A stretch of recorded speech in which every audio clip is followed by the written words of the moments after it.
Mailbag time again. Let's see what we've got in these ones. I think I have to use a real knife on this one.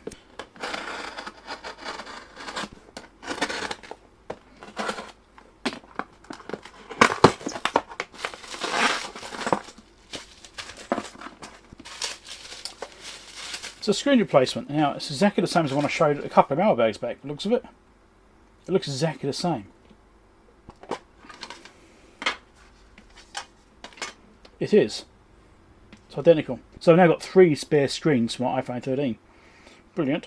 Basically, I've got a couple of different suppliers thinking I'm not quite sure what I'm going to end up dealing with, you know. Seems out they're all the same anyway.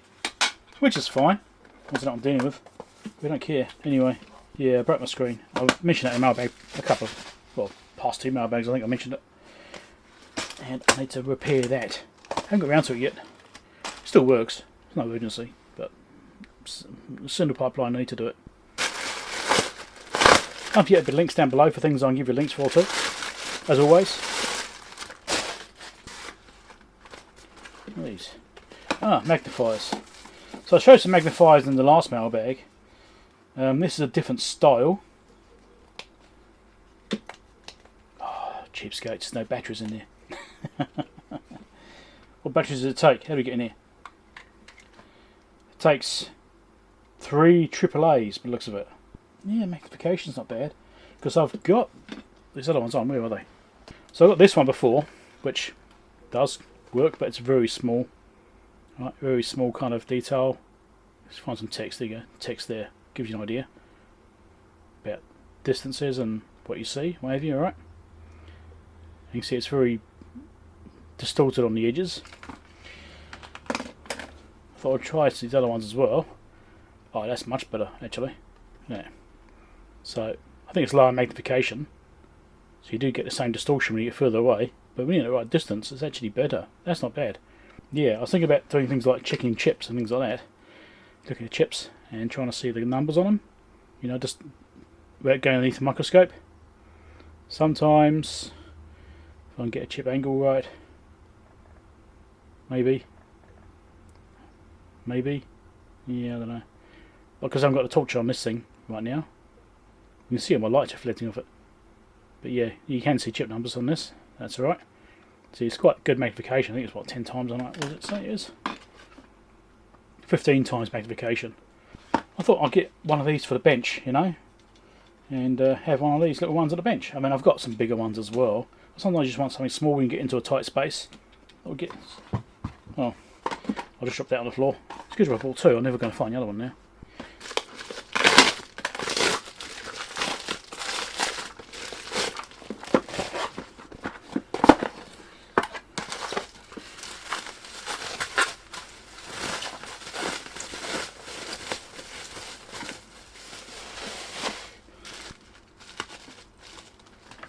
It's another iPhone screen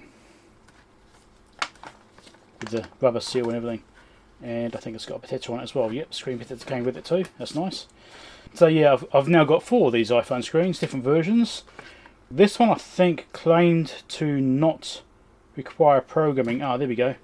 Up there, same deal. It's got the little flex there, which you put the chip on and attach it down here somewhere behind that tape. You take the tape off, you attach that, and you can put the original chip on from the original screen in order to work around the True Tone thing.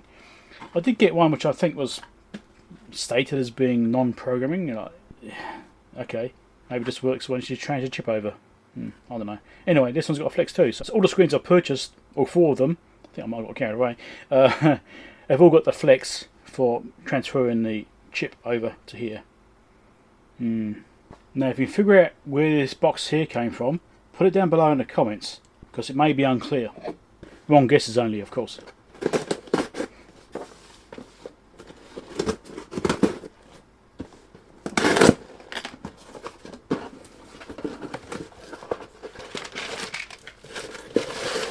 What I do like about DigiKey is they've got this packaging which is really good. It's always really good. And it's just paper, so it's like really environmentally friendly, easily recyclable. I can throw this away at no cost whatsoever.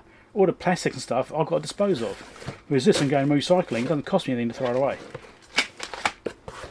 Right, we have some relays.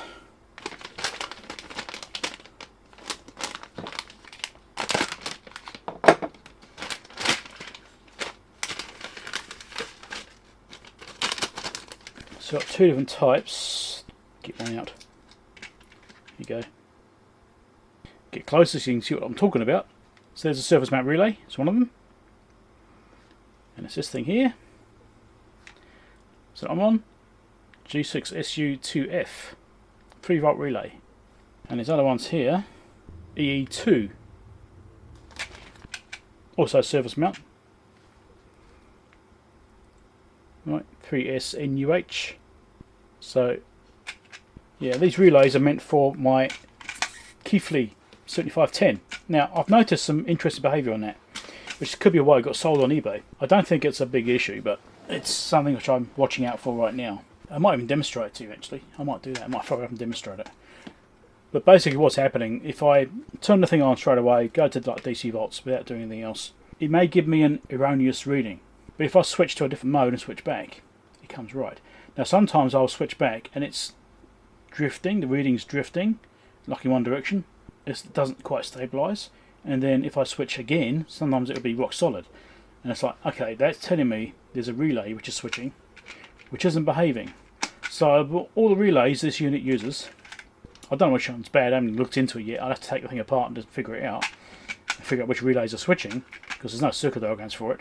I thought, right, if I get a whole set of relays, like all the relays it uses, and I could just blanket replace all of them and just have done with it, and it's all fully good and fully new relays.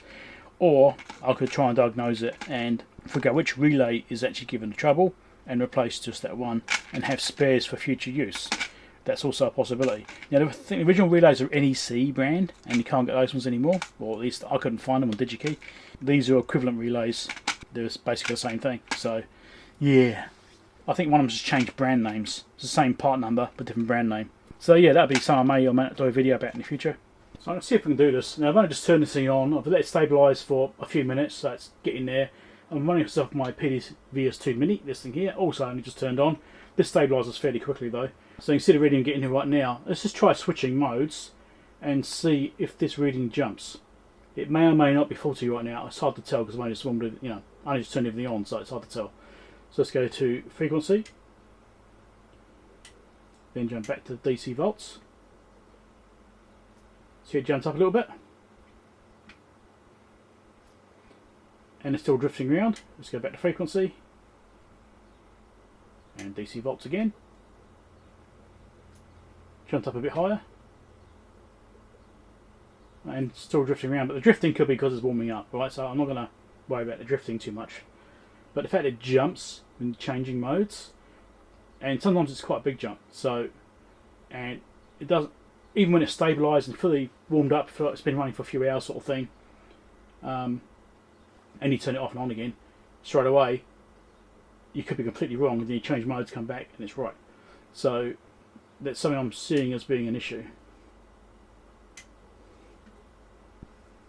Right, that could be residual stuff, we talk about really small measurements down here, but right now I think it's okay. Everything's warming up still, so it's going to take a little while. And if I had 10 volts instead, 10 volts is looking fine, okay? But if I try something, let me just say this setup. I just want to do this. Say this setup. We'll just create a new one. Yeah, that'll do. And I'll make that the startup script. Run setup 1. That one there. Okay, so when I turn the thing on, it will run that and run into the DC mode when I turn it on. Okay, so we'll turn it off. Give it a few seconds to fully power down. Put it back up again. I'm still injecting 10 volts. Don't forget, haven't turned that off. I have my screen brightness turned right down as well. Let's see what we get. See? Now it's dropped down. See that? And drifting. So you can see the behaviour right now. Okay, so that's definitely wrong. Go to frequency, change it back. Now it's right. Still drifting though. Change it again.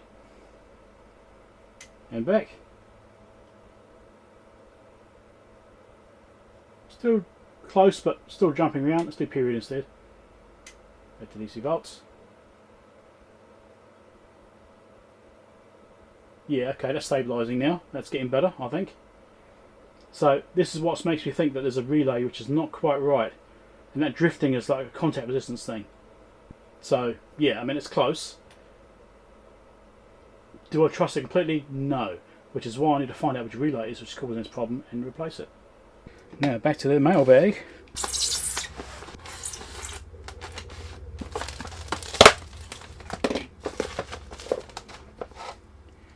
And it's another programmer.